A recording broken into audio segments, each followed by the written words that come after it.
322페이지. 여호수아 3장 1절에서 6절까지 봉독하겠습니다.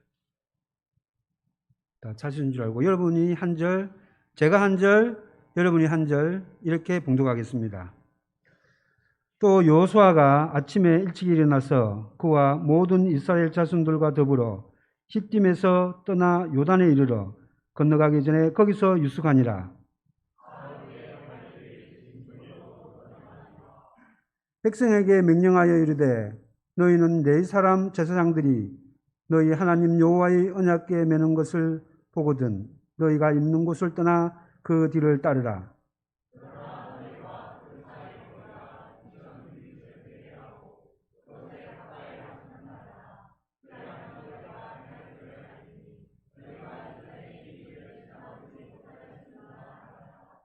여호수아가 또 백성에게 이르되 너희는 자신을 성결하게 하라. 여호와께서 내일 너희 가운데에 귀한 일들을 행하시리라.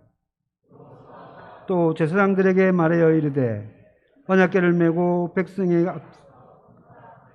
곧 언약궤를 메고 백성에 앞서 나가니라. 목사님 나오셔서 두 번째 기회란 제목으로 말씀 전하여 주시겠습니다.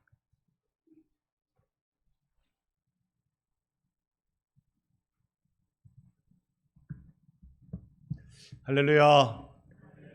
우리 좌우로 인사하십시다. 주 안에서 사랑합니다. 반대편에게는요, 주 안에서 존경합니다. 오늘 우리 교회에 현존하는 세대들이 함께 모입니다. 여러분, 요즘 들어 사람이 오래 살기 때문에 한 공동체 안에 한 3세대가 모여 있는 건 여사입니다. 3세대가 모여 있는 건 우리나라에 이 3세대로 이렇게 모여 있는 3세대로 이렇게 꼽아 보자면, 지금으로 쳐서 꼽아 보자면 아마 전후 세대 사람들, 물론 전후 전후로 1950년에 일어난 6.25 전쟁, 한국전 전후로 태어나신 분들 세대, 그 다음에 이제 이 우리나라 잘 살아보세요 운동 일어날 그때쯤에 태어난 세대, 그리고 이제 소위 산업사회를 넘어서 그 정보사회로 들어가면서 태어난 2000년대 전후를 태어난 세대, 이렇게 한 3세대를 꽂을 수 있을 거예요. 근데 세대마다 생각이 정말 다 다릅니다. 정말 다 다릅니다. 행동 양식이 엄청 다릅니다. 여러분, 전후 세대에 태어나신 분들은요, 휴지 하나 뽑아 쓰는 것도 아깝습니다. 사실 아까워서 잘 못 써요. 물 내리는 것도, 화장실 물 내리는 것도 어려워합니다. 그래도 내리셔야 됩니다. 어려워합니다. 그러니까 전후 세대 분들은요, 정말 근검 전략이 몸에 쫙 배어 있습니다. 그리고요, 잘 살아보세요 세대 사람들은요, 저도 그 세대이긴 합니다만은 일단 배고리를 잘 안 해봤습니다. 뭐 넉넉하게 사는 거 그런 건 아니었을지라도 부모님들이 굶을지언정 자식에게는 먹을 걸 주는 세대였어요. 그래서 배고리를 안 해봤습니다. 배고리를 안 해본 세대의 특징은 뭐냐면요, 해야 될 말은 해요. 하고 싶은 말을 합니다. 이게 이 잘 살아보세요 세대 이후 1970년대 이후 세대 사람들은 그렇습니다. 그러니까 전후 세대 사람들이 보기에는 이놈들 봐라, 이렇게 되기 십상이에요. 또 조금 더 세대가 흘러갑니다. 이제 정보화 시대의 사람들이 태어나면 다른 사람과의 관계보다 더 중요한 건 내가 구축한 나의 세계예요. 나의 세계관, 내 가치관, 여기 철저하게 이 내 세계 중심으로 세상은 돌아갑니다. 지구가 태양을 돌죠. 알고 계셨죠? 지구가 태양을 돕니다. 그런데 우리 입장에서는요, 태양이 지구를 돌아요. 맞습니까? 우리가 눈으로 보기에는, 내 중심으로 보면 내가 태양을 도는 게 아니라 태양이 나를 중심으로 돌아요. 지금 얼마나 다원화라는 말을 많이 쓰느냐. 전부 다 자기 중심에서 세계를 바라보는 게 이제 몸에 익어 있는 세대입니다. 우리 이전 저를 포함한 이전 세대들은 한 번도 경험해 보지 못한 지금 태어난 이 오늘 수료식에 나온 여러분들, 이 우리 자녀들 세대는 우리와 뭐가 다르냐면요, 이 세대는 태어나면서부터 단말기가 눈앞에 있어요. 단말기가 눈앞에 있어요. 그러니까 이 단말기가 우리들한테는 이게 그저 뉴스 검색하고 그저 전화 오면 받고 문자 보내고 카톡하고 이게 다인데, 우리 다음 세대들, 정보 세대에 태어난 세대들은요, 이 단말기 안에 자기 세계가 구축되어 있습니다. 여러분 이해 안 되시죠? 저도 안 돼요. 안 되는데 그렇게 자기 세계를 가지고 살아가요. 정말 세대 간의 격차가 큽니다. 이걸 우리가 극복할 수 있을까? 사실 우리가 살아 생전 이거 극복이 가능할까? 다만 이해하고 용납해주면 잘하는 일이겠다, 그런 생각을 합니다. 오늘 우리가 읽은 것은 광야 1세대, 광야 세대와 출애굽 세대의 차이점과 또 그 사이에 있는 이 일관된 공통적으로 흐르는 그 중요한 가치관을 여러분께 잠깐 한번 설명드리려고 합니다. 출애굽에서 이 광야로 들어간 세대, 이제 배경 지식이 없으신 분들을 위해서 잠깐 말씀드리면, 이스라엘이 한때 이집트의 노예로 산 적이 있었습니다. 이집트의 노예로 살았으니까 이들을 건져내기 위해서 하나님이 10가지 재앙을 통하여서 그들을 통째로, 민족 통째로 확 이렇게 걷어내 보니까 한 200만 명 정도 돼요. 200만 명 정도 되는 이 거대한 민족을 다 구출해 가지고 가나안 지역으로 가려고 합니다. 여러분 보시는 입장에서는 이렇습니다. 여기가 애굽이면, 이집트면 여기가 중앙아시아로 들어가는 근동, 이 가나안 지역입니다. 그러면 이 사이에 뭐가 있느냐면 거대한 광야, 사막이 있습니다. 시나이 반도 중심으로 큰 사막이 있습니다. 그러니까 여기 200만 명을 건져내서 이 광야에 들어가서 광야에서 훈련받고 가나안으로 들어가야 되는데, 여기 훈련받을 때 애굽에서 나온 출애굽 1세대들은요 훈련받는데 통과를 못해요. 훈련받다가 통과 못하면 어떻게 해야 됩니까? 또 훈련받아야 돼요. 맞죠?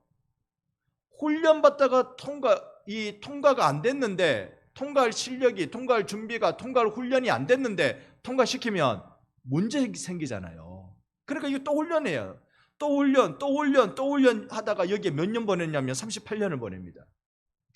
뺑뺑 돌는데 38년 걸려요. 그래서 여기 이 광야에서, 애굽에서, 이집트에서 나올 때 20살 미만은 다 살았는데요, 20살 이상 되는 사람들은 광야에서 다 죽었어요.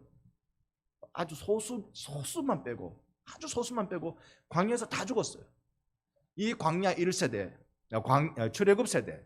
그 다음에 그러다 보니까 20살 미만으로 태어난 사람들과 더불어 여기 이 사막에서 태어난 사람들도 있을 거 아니에요.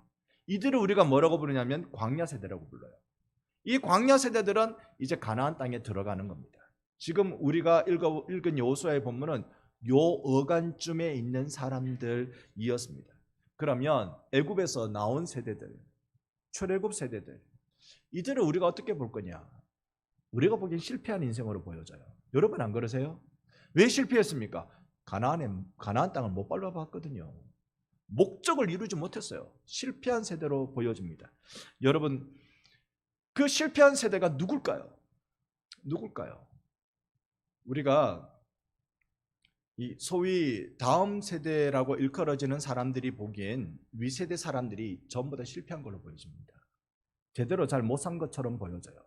그리고 지금의 젊은 세대들이 살아가는 삶의 환경을 우리는 본 적도 없고 적응도 잘 못합니다. 제가 깜짝 놀란 건요, 택시를 타야 되는데 이러고 있는데 나한테 안 쓰고 옆에 서요. 내가 먼저 왔는데 이러고 있는데 나한테 안 쓰고 옆에 나보다 늦게 온 사람한테 서요. 왜 그렇죠? 카카오 택시를 불렀거든요. 그러니까 극히 가는 거예요. 나는 순간에 바보가 돼버리죠. 이해를 못하겠어요. 저 카카오 택시 부를 줄 모릅니다. 할 줄 모릅니다. 반생의 삶은 그렇습니다. 근데요, 이게 서로가 이해가 안 되고, 그러니까 밑에서 위를 보면 너무 불행하게 산다, 아유 좀 실패한 것 같다, 인생 실패자들이다. 위에서 밑에 보면 이런 싸가지 없는 애들이 있나? 이렇게 되는 거예요. 광야 세대와 출애굽 세대들을 우리가 한번 생각해 봅시다. 출애굽 세대는 38년 동안 반역하고 범죄하고 그래서 거기서 다 죽을 짓 하다가 죽었어요. 죽을 짓 하다가 죽었어요. 그런데 그들에게 우리가 좋은 점을 살펴볼 수 없을까? 우리가 그런 눈이 필요할 것 같아요. 서로에게 좋은 점을 찾아보려고 하는 노력. 여러분, 저에게는요 좋은 점이 있습니다. 아멘도 안 하시네. 저에겐 좋은 점이 있어요. 어떤 좋은 점이 있나요? 그건 여러분 각자가 이해하기 나름입니다만 제가 한 100가지를 가지고 있는데요, 한 99가지는 쌩 나쁜 것만 가지고 있고 한 가지 정도는 좋은 거 있다는 거 알아주시기 바랍니다. 그러면 여러분 눈에는 뭐만 보여야 돼요? 좋은 것만 보여야 돼요. 그래야 사람을 살립니다. 서로가 그래야 돼요. 제 눈에 여러분 좋은 것만 보려고 노력합니다. 나쁜 건 하나님이 귀 2개를 왜 주셨을까요? 왜 주셨을까요? 더 잘 들으라고? 하나 들으면 원해보라고. 좋은 것만 생각해. 눈 2개는 이건 들어오기만 들어오고 나가는 데는 아닌 것 같은데 하여튼 좋은 것만 보라고. 좋은 것만 들으라고. 콧구멍도 2개네. 좋은 것만. 여러분, 이 출애굽 세대들에게 좋은 점을 한번 살펴보면 이렇습니다. 자기들은요 오로지 약속에 대한 믿음과 그 희망 속에서 하나님의 형벌을 받아가면서 광야를 살아낸 세대예요. 그 끔찍스러운 이 사막 한가운데서 38년 동안 살아낸 세대란 말입니다. 약속의 땅 정착할 수 없었지만 그들의 자녀들은 말씀으로 신앙으로 교육했던 세대예요. 그런 세대란 말입니다. 저는 누님과 저만 아버님 어머님의 자녀인 누님과 저밖에 없어요. 그러다 보니까 그 세대의 특징은, 전후 세대에 태어나신 분들의 특징은요 한 가지 오기가 있어요. 호기가 있단 말입니다. 결기가 있어요. 그게 뭐냐면 나는 내 자녀들 내 인생처럼 살게 안 한다. 내가 사는 인생처럼 살게는 안 할 거다. 그러면서 우리네 부모 세대들이 자녀 세대를 위해서 이 악물고 너무 악물어서 이가 다 빠질지언정 이 악물고 한 게 하나 있어요. 우리나라에서는. 그게 뭘까요? 교육입니다. 교육이라 그러면요 어떠한 대가를 치러서라도 주머니 탈탈 털어서 빚을 내서라도 투자했습니다. 세상에 용돈 좀 달라 하면 그렇게 안 주시다가 참고서 사야 된다 그러면 퍽 나와요. 그때 제가 교회 다녔다는 거 아닙니까? 그것만 아니었으면 참고서 한 권 살 때 2권 사야 된다고 얘기할 걸. 그냥 교육 문제라 그러면 퍽퍽 나와요. 제 아버님은 옛날에 국민학교 그때 오래오래 좀 다니고 싶었는데 집에서 이거 그 월사금이라고 그러죠. 그때는 매월 등록금 형태로 낸 거예요. 월사금을 안 주셔가지고 국민학교 입학은 했는데 졸업은 못 하셨다는 거 아닙니까? 한이 맺히니까 단 한 번도 제가 대학 나올 때까지 등록금 가지고 고생한 적이 없어요. 저는 고생 안 했지만 부모님은 고생했어요. 지금 보니까 어디 가서 빌리고 다 그래가지고 교육시켰어요. 우리나라가 지금 이렇게 잘 사는 이유는 교육열이 뜨거워서 그렇습니다. 이제 요다음 세대는 어떨지 모르겠어요. 요다음 세대는 부모는 교육열이 뜨거운데 교육받을 자식들이 안 뜨겁지. 이게 어떨지 모르겠습니다. 어쨌든 출애굽 세대들은요 그들이 한 번도 밟아보지 못한 땅, 한 번도 씨를 뿌리지 못한 그 일이었지만 우리의 자녀들은, 나의 자녀들은 그런 행복을 누릴 수 있도록 준비시켜주는 세대를 살았다는 겁니다. 특별히 하나님의 말씀 율법을 지독실히 강조한 것 같아요. 너희들 말씀 따라가면서 산다. 우리가 왜 광야에서 이렇게 망했는 줄 아냐? 우리 말씀 따라 살지 않아서 이렇게 망했다.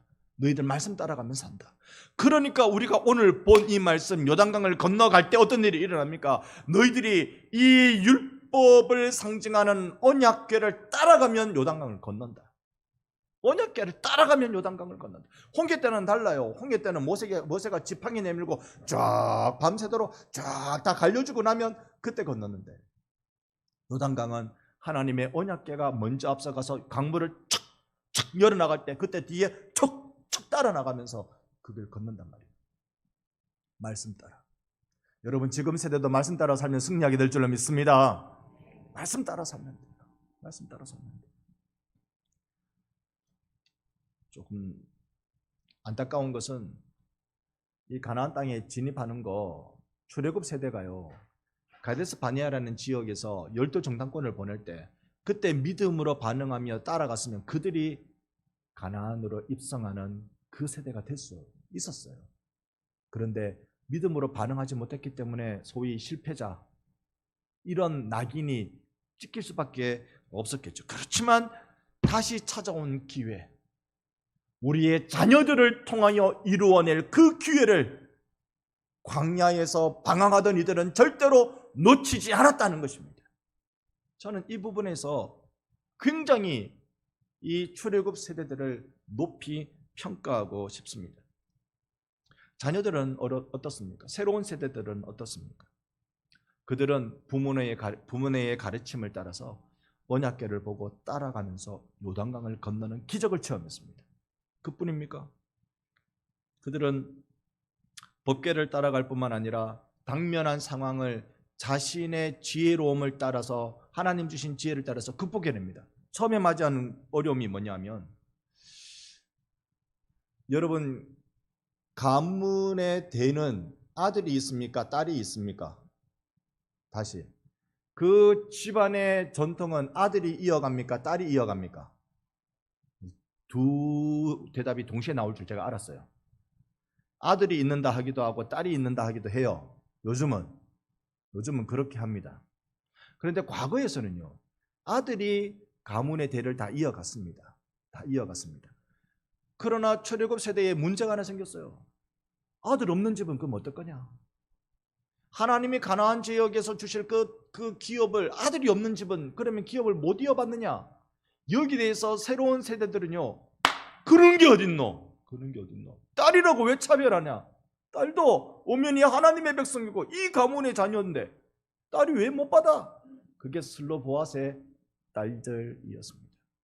그래서 그들은 이걸 가지고 결론을 내기 시작하고, 딸도 기업을 이어받을 수 있다. 근데 자기가 낸 결론대로 통과시켜달라고 억지 부리지 않고 모세를 통하여 하나님의 허락을 받아냅니다. 또 두 번째, 그들이 만들어낸 새로운 놀라운 문제 해결은요, 갓지파, 므낫세 반지파, 루벤 지파, 요 세 지파가 있어요. 세 지파가 사실은 요단강 중심으로 원래는 요단 서쪽에 여기에다가 기업을, 서쪽이면 여기구나. 저랑 반대니까. 여기에 기업을 이루며 살아가야 됐어요. 그런데 요 세 지파가 우린 여기 살래요 그래요. 이 문제가 단순히 거주지를 정하는 문제가 아니라 이 이스라엘이라는 민족의 분열을 가져올 만한 매우 위험천만한 제안이었습니다. 그런데 이 제안을 어떻게 해결합니까? 대신 우리는 가나안 전쟁 다 치를 때까지 전쟁 선봉에 서겠습니다. 전쟁이 끝나면 이 땅에 돌아오겠습니다라고 합리적으로 그리고 희생적으로 자기의 결론에 도달하면서 이걸 통해서 다시 민족 화합을 이루어내는 걸 볼 수 있습니다. 저는 먼저 우리네 세대 분들을 격려하고 싶습니다. 지난 100년의 역사 동안 교회를 위해서 애쓰신 분들이, 눈물 흘리신 분들이, 고생하신 분들이 참 많습니다. 목사는 주로 뭘 할까요? 여러 가지 일들 중에서 그 교회 사무실에 있는 옛날 흔적들, 그거 늘 좀 보는 게 일입니다. 너무 글씨가 어려워서 보기 어려운 건 저도 어려운데요. 늘 그 흔적 보는 게 일입니다. 그 흔적 볼 때마다 세상에 우리 여성분들이요, 흰 그 수건인 것 같아요. 그걸 이렇게 머리에 다 동여매고, 우리 이 교회 벽돌, 이만한 벽돌, 여러분 요 벽돌 그 보시는 그대로예요. 이만한 벽돌 노끈으로, 그러니까 새끼줄로 엮어가지고 이걸 끌고 가는 장면이 있어요. 정말로 우리 위의 세대분들은 그렇게 고생하면서 섬기셨어요. 그런데 지금의 눈으로 보면 마음이 안 차게 생각될 수가 있습니다. 그러나 우리는 그분들의 노고에 대해서 정말로 귀하다고 인정하고 감사해야 할 것입니다. 왜냐하면 죽음과 같은 그 광야 시대에 이루어낸 놀라운 업적들이기 때문에 그렇습니다. 지금처럼 편안한 시대가 아니라 정말로 어려워서 견디기가 힘든 그 시대에 해놓은 놀라운 일들이기 때문에 그렇습니다. 지금의 시대는 불의가 반칠입니다. 얼마나 사회적 고발이 많이 일어납니까? 음란한 세대입니다. 여러분이 모르겠지만 우리 어른들은 잘 모르지만 이 단말기 안에서 얼마나 음란한 희한찬란한 일들이 일어나고 있는지. 그뿐입니까? 사회적으로도 이것을 오히려 권장합니다. 동성애, 그건 사람의 선택의 문제다. 죄의 문제지요. 그건 죄의 문제죠. 동성애 죄의 문제죠. 죄라고 얘기하면 지금 오히려 이 세상 가운데 조롱받고 손가락질 받을 만한 사회적 분위기를 만들어가는 이때에 우리의 자녀들이 살아가고 있다는 것입니다. 이제 우리의 자녀들 부탁드립니다. 하나님의 말씀만 따라가십시오. 다시 우리가 부여잡을 두 번째 기회를 여러분은 이루어 주십시오. 우리는 우리의 연약함에 쌓여서 우리가 할 수 있는 최선을 다해서 살아온다고 살아왔지만 여기까지였습니다. 이제는 여러분들이 예수 그리스도의 이름으로 살아주시기 바랍니다. 그 놀라운 세대를 열어가는 믿음의 사람들이 되어주시기를 부탁드리고, 아무리 내 삶이 어려워도 힘들어도 그래도요, 여러분, 하나님이 여러분을 향한 놀라운 은혜와 놀라운 그 설계하심, 계획하심을 바라보고 한 걸음 한 걸음 광야라도 걸어나가고 가나안이라도 싸워나가고 꼭 승리의 자리에 서서 나중에 여러분이 어른 되어서도 여러분의 자녀들에게, 여러분의 후배들에게 믿음을 전달해주는 우리 귀한 반성교회 모든 주일학교 학생들, 우리 존귀한 하나님의 자녀들 다 되시기를